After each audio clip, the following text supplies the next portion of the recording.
It is known that there is an infinite number of worlds, but that not every one is inhabited. Therefore, there must be a finite number of inhabited worlds. Any finite number divided by infinity is as near to nothing as makes no odds, so if every planet in the universe has a population of 0, then the entire population of the universe must also be 0, and any people you may actually meet from time to time are merely the products of a deranged imagination. As much as I love atoms, there's a flaw there. If there are an infinity of worlds, but only some with life on them, it does not necessarily follow that the number of life-bearing worlds is finite. Since infinity goes on ever, there is always another planet, which means there is always another planet with life, and thus, an infinite number of life-bearing worlds. Infinity is slippery that way. Nope, your logic is wrong. If number of worlds are infinite, and not all of them are inhabited, then inhabited worlds are less than uninhabited worlds, therefore inhabited worlds are less than infinite worlds, so cannot be infinite. Infinity cannot equal less than infinity. Afraid not. By your logic, the number of world without life must also be finite, since it is also less than the total number of worlds. Two finite numbers added together cannot be infinite. Very large, maybe, but not infinite.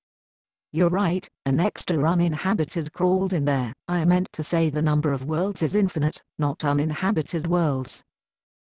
But my excuse is I have been to a kid's party and the Rabina went to my head.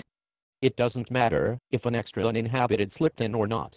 Infinity divided by any finite number is still an infinity. So, regardless of the probability of life, no matter how small, there are an infinity of inhabited worlds in an infinite universe, and an infinity of uninhabited, for that matter. Saying that there are more of one or the other is meaningless, because infinity has no upper limit. There is always more. Well, that doesn't work, does it? Infinity divided by 10, for example, is still infinity, but the 10 is still 10. Saying that inhabited worlds is less than uninhabited is the same as saying there are less than infinity inhabited worlds. Douglas already tells us in the quote, which began the thread, it is known that there is an infinite number of worlds, but that not every one is inhabited. Therefore, there must be a finite number of inhabited worlds. Yes, I'm arguing with Adam's logic, even though I love the man beyond all reason. He's wrong. And I'm not dividing all worlds by inhabited worlds, though it doesn't make a difference. By saying not all worlds have life on them, you're really saying some finite fraction of worlds have life, like 10%, or 0.0000001%, or 1 in a 150 gazillion. Regardless, a finite fraction is not the same as a finite quantity. Number of worlds never ends. There are an endless number of 150 gazillions in infinity, which means there are an endless number of the 1 part 2. You have to let go of the idea that what seems like less means finite. And if Adams were still alive, he'd admit that he got it wrong, though he'd point out he did it for comedy, not mathematics. I feel I should point out here that I actually minored in mathematics, not as an appeal to authority, but simply because there are so few situations where that particular part of my expensive education seems specifically useful. My head is trying to work it all out. I left school when I was 15, everyone did in those days, unless your family were rich. So I never studied maths or anything else for that matter, but my brain still tells me that anything less than something cannot be equal to it as well. P.S. Just because someone passed an exam in a subject, he should not assume he is right. Lots of parrots could pass an exam. And what is there to say the teacher was right? That's the beauty of infinity. It doesn't follow the rules of less and more. Intuitive, infinity-based thinking fails. How do you know? If you want to redefine the word infinity, feel free. However, mathematically, it has a very distinct definition and distinct rules for using it in combination with finite numbers. I'm done arguing this, because you've essentially just told me I don't choose to use those definitions, so neener. Whether I have a degree or passed a test is immaterial. I could care less if you're self-educated or a PhD from Cambridge, but if you're going to argue mathematics from an intuitive viewpoint rather than mathematical, you've arrived unarmed. Sorry if I upset you. I better shut up and go and earn a certificate then. I'm not upset in the least, and you completely missed my point if you think I told you to earn a certificate. However, this is not a topic open to interpretation or subjective opinion.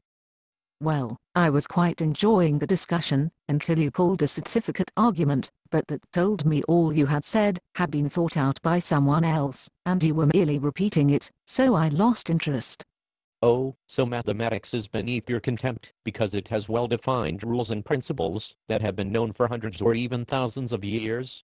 Good thing it doesn't require your belief in it to work, since virtually everything humans have enjoyed after mud caves and pointy sticks derives from applied mathematics. Well, people with certificates used to bring up Newton, until Einstein replaced him. These people are not infallible, and that is why their work is called a theory, and not a set-in-stone fact. Okay, well, when you have that proof worked up, I'll have a look at it. But, just to be pedantic, Einstein and Newton did not redefine mathematics, they redefined physics. Well, I know that, but it just goes to show that we can believe that the Earth is flat for centuries, then suddenly. There is the other thing though, where mathematicians have proved stuff, then all of a sudden someone points out the paradoxes nobody noticed before. Yep, and sometimes it goes the other way, and someone actually proves from its last theorem. But we're really not talking about any of that. We're arguing about something that could never be proven, because you could never, by definition, actually count an infinity of anything. My argument is, and always was, that while I find atoms hilarious and dry in that inimitable Brit way, the math was wrong, by definition. A percentage of infinity, no matter how small a percent, is itself infinite. Mathematics is way too illogical for me. The human brain is incapable of understanding infinity, yet some say they can prove there are different sizes of it. It's all Greek to me, to be honest. Of course they are mostly right, but that doesn't mean we have to accept it all without question. That bloke Castor, Cantor, can't quite remember his name, was manic depressive, and blamed it on the fact that people wouldn't believe him when he said he had proved that God had shown him the theories he had come up with, or something along those lines. Oh, and as regards my unfortunate appeal to my credentials, I included it to illustrate that I have had some experience with comprehending infinity as a matter of study. I suppose it'd be like the supposition that an architecture degree doesn't necessarily make one a good architect, nor does it mean that someone lacking the degree couldn't design a safe, stable structure. But I know which I'd hire to design my house. Since we appear to be wrapping this up, one last thing. Einstein didn't disprove Newton. Newton's theories still apply, up to about 1/3 the speed of light. Einstein's work extends our understanding, it doesn't make Newton wrong.